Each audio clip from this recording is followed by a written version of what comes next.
नमस्कार दोस्तों, मैं हूं रोशन और आप देख रहे हैं जीके अफेयर्स यूट्यूब चैनल। दोस्तों, इस चैनल पे आपको प्रीवियस ईयर पेपर का डिस्कशन मिल जाता है, तो आप लोग जरूर इस चैनल को सब्सक्राइब करके बेल आइकन को प्रेस रखिए। दोस्तों, बहुत ही इंपॉर्टेंट सीरीज है जीके जीएस का रामबन का, जो कि 45वां लेक्चर आप लोगों के सामने है। इसमें हम विभिन्न परीक्षाओं में पूछे गए प्रश्न को डिस्कस करते हैं, जो कि आने वाले एग्जाम जैसे कि रेलवे, एसएससी और अदर एग्जाम में इंपॉर्टेंट होगा, क्योंकि हम इसको टीसीएस स्पेशल भी रखने की कोशिश करते हैं। तो आपका देखिए काम क्या है कि वीडियो को ध्यान से देखना है, पूरे लेक्चर अब तक जितने हुए हैं उसको ध्यान से देखना है और अपना नोट्स भी बनाते चलना है और लगातार उसको रिवाइज भी करते चलना है, तभी आपका जीके इंप्रूव होगा। और मेरा मानना है कि अगर इतना कर लेते हैं तो आपका जीके में अच्छा स्कोर बनेगा। और देखिए, पीडीएफ चाहिए तो आप हमारे टेलीग्राम चैनल से जुड़ सकते हैं, जिसका लिंक आपको नीचे डिस्क्रिप्शन में है। और आपके पास भी किसी एग्जाम का क्वेश्चन पेपर है तो gkfairs25@gmail.com पे भेज सकते हैं, ताकि उसको भी हम यहाँ पर डिस्कस कर सकें। तो देखिए, क्वेश्चन नंबर 664 है। जी हाँ, 664 नंबर क्वेश्चन है। इससे पहले क्वेश्चन हो चुके हैं।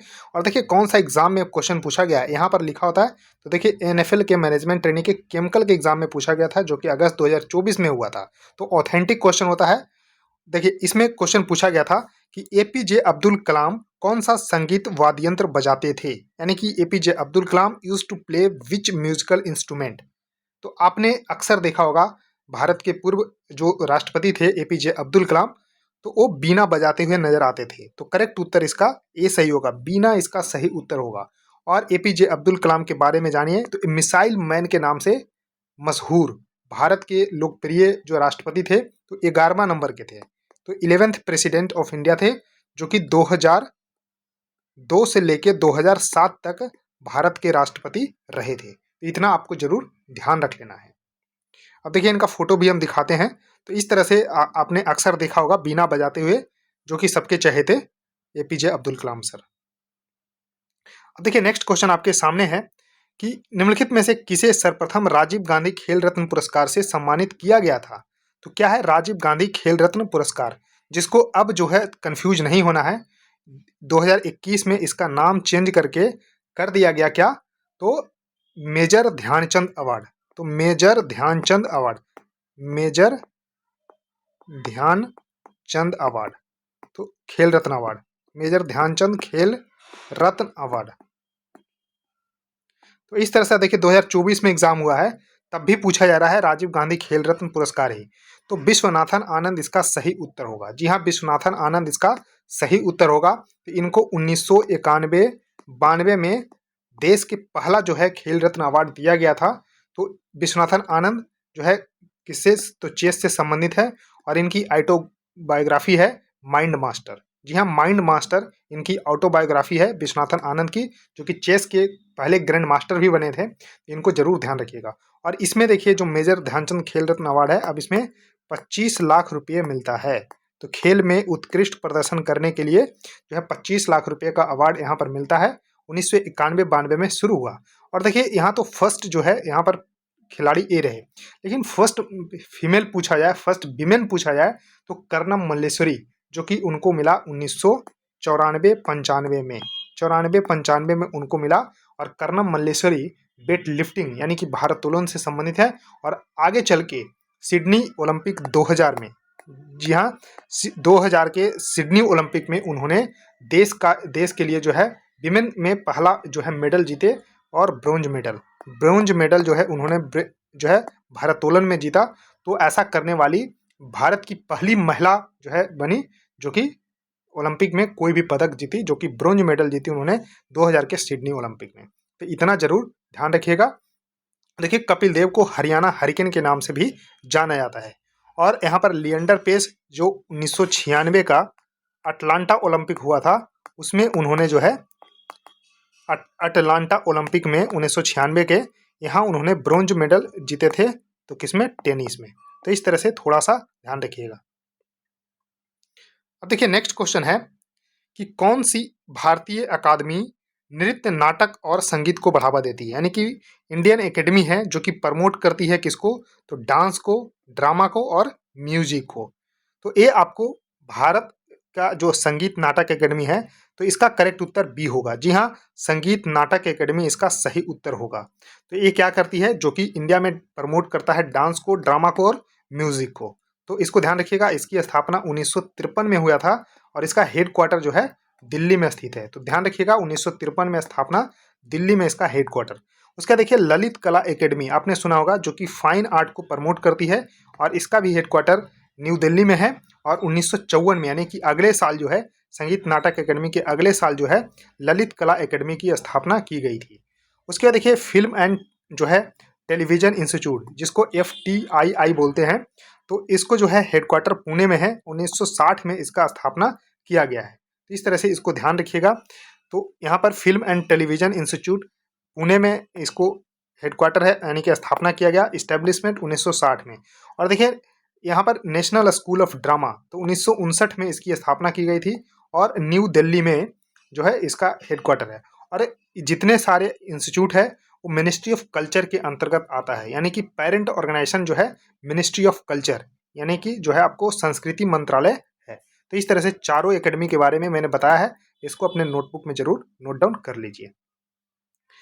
उसके देखिए नेक्स्ट क्वेश्चन है कि ओपन AI का एक नया जो है text to video generator launch किया गया है। तो यानी कि ओपन AI का न्यू जो है टेक्स्ट टू वीडियो जनरेटर है, उसका नाम क्या है? तो दोस्तों उसका जो नाम है वो है सोरा। जी हाँ, सोरा इसका सही उत्तर होगा। और देखिए ओपन AI का ही जो यहाँ पर चैट GPT ओपन AI का ही है, तो इससे कंफ्यूज नहीं होना है। तो ये चैटबॉट है चैट GPT। और इसका देखिए फुल फॉर्म भी कई एग्जाम में पूछा गया है। GPT का फुल फॉर्म क्या है? तो जनरेटिव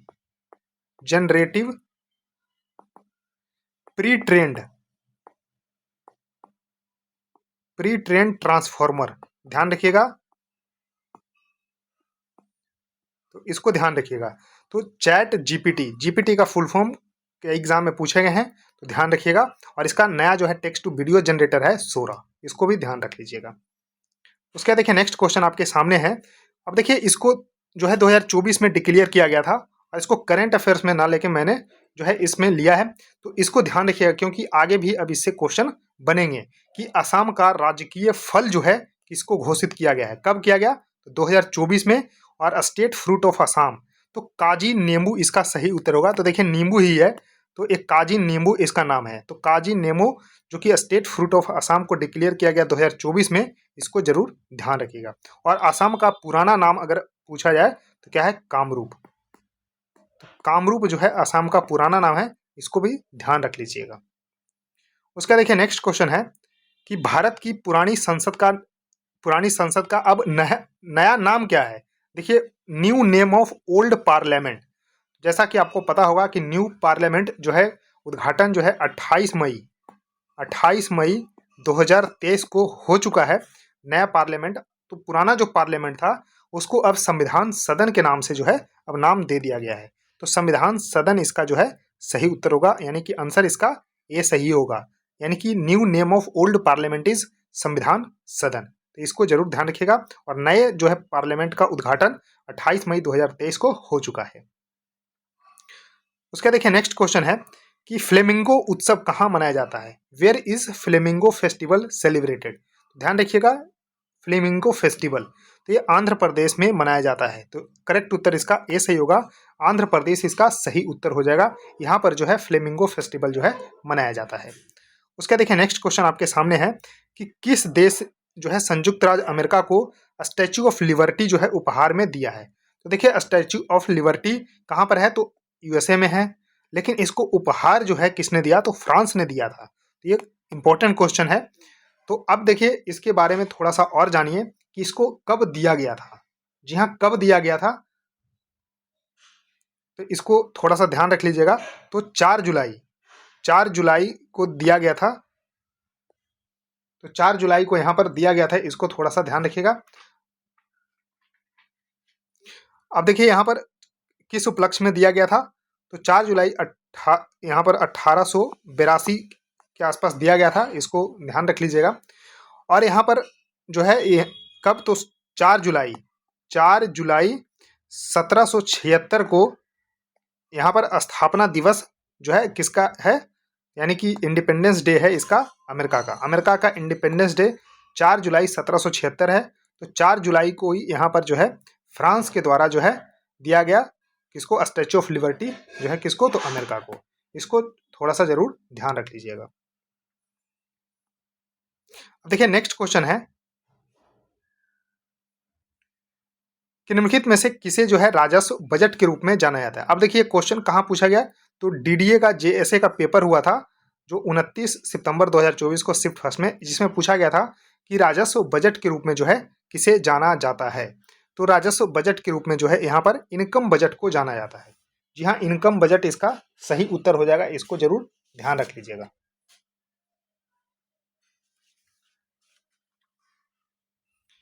तो यहाँ पर जो है इनकम बजट इसका सही उत्तर हो जाएगा, इसको जरूर ध्यान रख लीजिएगा।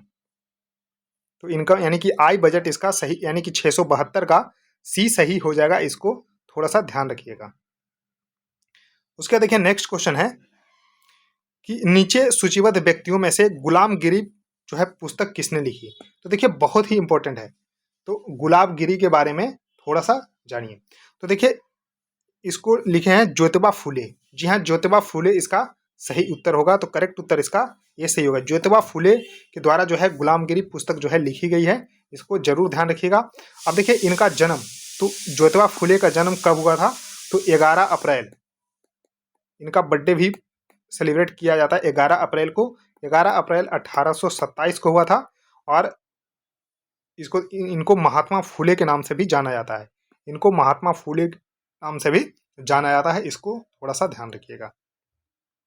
अब देखिए नेक्स्ट क्वेश्चन है कि which finance minister is credited with the implementing the 1991 economic reform. अब देखिए इकोनॉमिक रिफॉर्म 1991 में हुआ था, इसको भी ध्यान रखिएगा। कई बार क्वेश्चन पूछे जाते हैं कि भारत में आर्थिक सुधार कब हुआ था, तो 1991 में, और इसको शॉर्ट में बोलते हैं एलपीजी रिफॉर्म। जी हाँ, ये गैस वाले एलपीजी नहीं है, सिलेंडर वाले, ये एलपीजी है। तो लिबरलाइजेशन, प्राइवेटाइजेशन एंड ग्लोबलाइजेशन। तो इस यहाँ पर जो है इकोनॉमिक सुधार जो उस समय थे, भारत के वित्त मंत्री कौन थे, मनमोहन सिंह जी थे। जी हाँ, मनमोहन सिंह भारत के उस समय वित्त मंत्री थे, इनको ध्यान रखिएगा। अब देखिए ये तो वित्त मंत्री थे, लेकिन अगर प्राइम मिनिस्टर पूछा जाए कि उस समय भारत के पीएम कौन थे, ये भी क्वेश्चन कई बार पूछा गया है, तो पीवी नरसिम्हा राव थे। जी हाँ, पीवी नरसिम्हा राव जो है उस समय भारत के जो है प्रधानमंत्री थे, और भारत के 9वें प्रधानमंत्री थे, यानी कि 9th प्राइम मिनिस्टर थे भारत के, जो कि 1991 से लेके 1996 तक भारत के प्रधानमंत्री रहे थे। और इसीलिए इनको पीवी नरसिम्हा राव को क्या बोला जाता है, तो father of Indian economic reform, father of Indian economic reform बोला जाता है। तो इस तरह से जरूर ध्यान रखिएगा। अब देखिए नेक्स्ट क्वेश्चन है, अब देखिए नेक्स्ट क्वेश्चन सेम उसी से है कि 1991 की नई आर्थिक नीति, तो न्यू आर्थिक नीति जो है के तहत भारत सरकार द्वारा की गई उदारीकरण, जी हाँ, लिबरलाइजेशन इसको बोलते हैं, एल हो गया, और निजीकरण यानी कि प्राइवेटाइजेशन हो गया। तो देखिए मैंने बताया था एलपीजी रिफॉर्म हुआ था, तो जी से हो गया ग्लोबलाइजेशन, दैट इज ए भूमंडलीकरण हो गया। तो इसका करेक्ट उत्तर इसका ग्लोबलाइजेशन इसका सही उत्तर हो जाएगा। यानी कि what was the main result of the liberalization and the privatization activities carried out by the Indian government under the new economic policy in 1991। तो ग्लोबलाइजेशन हो गया। एलपीजी रिफॉर्म इसको जरूर ध्यान रखिएगा शॉर्ट में, तो लिबरलाइजेशन, प्राइवेटाइजेशन एंड ग्लोबलाइजेशन। तो इस तरह से थोड़ा सा जरूर इसको ध्यान रखिएगा। उसका देखिए नेक्स्ट क्वेश्चन है कि निम्नलिखित में से किस शासक ने हरियाणा के हिसार में गुजरी महल का निर्माण करवाया था। अब देखिए ये बहुत ही इंपॉर्टेंट है, इसको तो अपने नोटबुक में जरूर नोट डाउन कर लीजिए। अब ये देखिए हाल ही में पेपर संपन्न हुआ था, तो गुजरी महल सबसे पहले है कहाँ पर, तो हरियाणा के हिसार में है। तो इसको भी ध्यान रखिएगा, हरियाणा के हिसार में गुजरी महल है, और इसको बनाया था फिरोज शाह तुगलक ने। जी हाँ, फिरोज शाह तुगलक इसका सही उत्तर हो गया, यानी कि डी होगा, फिरोज शाह तुगलक इसका सही उत्तर हो जाएगा, इतना ध्यान रखिएगा। अब देखिए जो हिसार शहर है, इसको जो है यहाँ पर ध्यान रखिएगा कि फाउंड किसने किया था, यानी कि बनाया किसने था, तो 1354 में। जी हाँ, 1354 ईस्वी में फिरोज शाह तुगलक ने ही इसको फाउंड किया था। जी हाँ, हिसार शहर को अगर बोला जाए कि फाउंड किसने किया था, तो फिरोज शाह तुगलक ने ही, और इसको जो है हिसार फिरोजा के नाम से जाना जाता था, फिर बाद में हिसार के नाम से जाना जाए। और हिसार जो है एक अरबिक शब्द है, अरबिक शब्द जो है जिसका मीन्स होता है किला। जी हाँ, अरबिक शब्द है जिसका मतलब होता है फोर्ट, यानी कि किला। तो ये भी आपको ध्यान रखिएगा। और इसका पुराना जो नाम था पहले जो है हिसार फिरोजा के नाम से जाना जाता था, क्योंकि फिरोज शाह तुगलक ने इसको बनाया था। तो यहाँ ध्यान रखिएगा, और गुजरी महल का निर्माण फिरोज शाह तुगलक ने ही करवाया था, इसको थोड़ा सा जरूर ध्यान रखिएगा। अब देखिए नेक्स्ट क्वेश्चन है कि 2011 की जनगणना के अनुसार पुरुषों और महिलाओं की साक्षरता दर में अंतर किस राज्य में सबसे अधिक था। तो देखिए सबसे, अगर पूछा जाए कि साक्षरता दर जो है किस राज्य का कम था, तो यहाँ पर ध्यान रखिएगा बिहार का।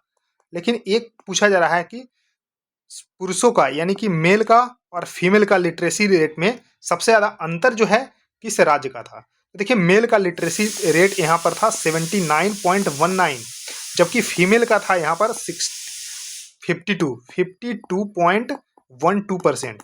अब देख रहे हैं दोनों में अंतर, अगर हम बात करें तो अंतर कितना हो गया, 27.07% का गैप हो गया। और सबसे ज़्यादा है राजस्थान में। जी हाँ, सबसे ज़्यादा लिटरेसी रेट में अंतर जो है मेल और फीमेल में जो है कहाँ है, तो राजस्थान में। तो करेक्ट उत्तर इसका बी सही होगा। और ओवरऑल पूछा जाए कि कम कहाँ है सबसे, तो बिहार में, लेकिन गैप जो है सबसे ज़्यादा अंतर राजस्थान में है। तो ये भी आपको अंतर जरूर ध्यान रख लेना है।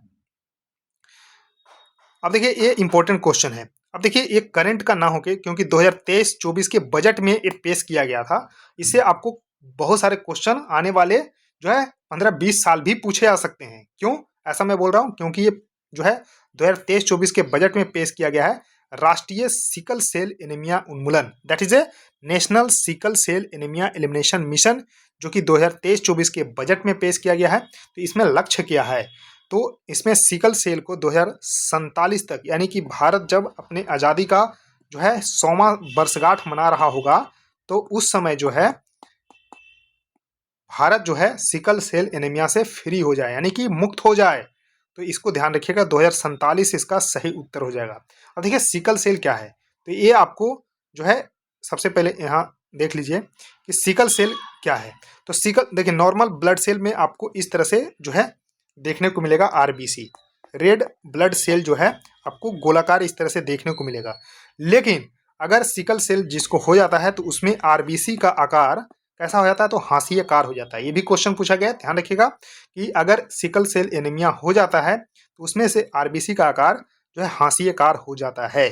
तो इसको जो है इरेडिकेट करना है 2047 तक भारत को, क्योंकि ये जो है ब्लड डिसऑर्डर है। तो इस तरह से करेक्ट उत्तर इसका डी सही होगा, इसको ध्यान रखिएगा। अब देखिए नेक्स्ट क्वेश्चन है कि भारत के किस क्षेत्र में उत्तर पूर्व और दक्षिण पश्चिम मानसून दोनों मौसमों के दौरान वर्षा होती है। तो देखिए भारत का अगर इस तरह से मैप अगर हम बनाते हैं, देखिए यहाँ आपको लक्षद्वीप है, यहाँ जो है आपको अंडमान निकोबार है। तो देखिए यहाँ से अगर इस तरह से अगर बनाते हैं, तो देखिए ये आपको उत्तर पूर्व से, यानी कि इधर से और इधर से, यानी कि दक्षिण पश्चिम, तो ऐसा जो है दोनों वर्षा के दौरान जो है दोनों मौसम के दौरान वर्षा होती है, तो अंडमान निकोबार में होती है। तो करेक्ट उत्तर इसका सी अंडमान निकोबार होगा। और यहाँ पर जो है अगर पूछा जाए कि उत्तर पूर्व जो लौटते मानसून होता है, उसमें कोरोमंडल तट जो तमिलनाडु है, यहाँ पर वर्षा होती है। तो सिर्फ अगर पूछा जाए कि उत्तर पूर्व मानसून के दौरान वर्षा, तो तमिलनाडु के कोरोमंडल तट पे वर्षा होती है, जो कि आपने देखा होगा कि दिसंबर के महीने में वहाँ वर्षा होती है। तो इस तरह से, लेकिन दोनों मौसम में वर्षा होती है अंडमान निकोबार द्वीप समूह में। अब देखिए नेक्स्ट क्वेश्चन है। अब देखिए इसको मैंने पहले भी थोड़ा करवाया था, लेकिन अब भी देख लीजिए कि मिशनरीज ऑफ चैरिटी, क्योंकि बार बार जब क्वेश्चन पूछे जाते हैं तो मैं यहाँ करवाऊंगा और आपको लगातार रिवीजन भी इस तरह से होते रहेगा। तो देखिए मिशनरीज ऑफ चैरिटी की स्थापना मदर टेरेसा के द्वारा किया गया था। तो करेक्ट उत्तर इसका ए सही होगा। देख लीजिए ये अल्बानिया में इनका जन्म हुआ था। जी हाँ, जन्म जो है कहाँ हुआ था, तो जन्म हुआ था अल्बानिया में। अल्बानिया में इनका जन्म हुआ था। और अल्बानिया है कहाँ, तो अभी जो है नॉर्थ मैसेडोनिया जो है, नॉर्थ मैसेडोनिया में इनका अभी जो है जगह है अल्बानिया, यहाँ पर इनका जन्म हुआ था। और देखिए इनको जो है 1979 का, जी हाँ 1979 का जो है नोबेल पीस प्राइज मिला है। जी हाँ, नोबेल पीस प्राइज इनको मिल चुका है, ध्यान रखिएगा। और फिर 1980 में भारत सरकार के द्वारा भारत रत्न भी दिया गया है। जी हाँ, तो ये बहुत ही जो है महान पर्सनालिटी रही है मदर टेरेसा जी। इन्होंने मिशनरीज ऑफ चैरिटी की स्थापना की, और इनको जो है 1979 में नोबेल पीस प्राइज, 1980 में भारत रत्न भी मिल चुका है, जो कि अल्बानिया की थी, जो कि अभी नॉर्थ मैसिडोनिया में स्थित है। तो करेक्ट उत्तर इसका ए सही होगा। तो दोस्तों इस वीडियो में इतना ही रखते हैं। आई होप आपको ये सीरीज बिल्कुल पसंद आ रही होगी। तो अब आपका काम बचता है वीडियो को लाइक करना, वीडियो को शेयर करना अपने दोस्तों के साथ और चैनल को भी सब्सक्राइब कर लेना। सो थैंक यू दोस्तों, इस वीडियो में इतना ही। धन्यवाद।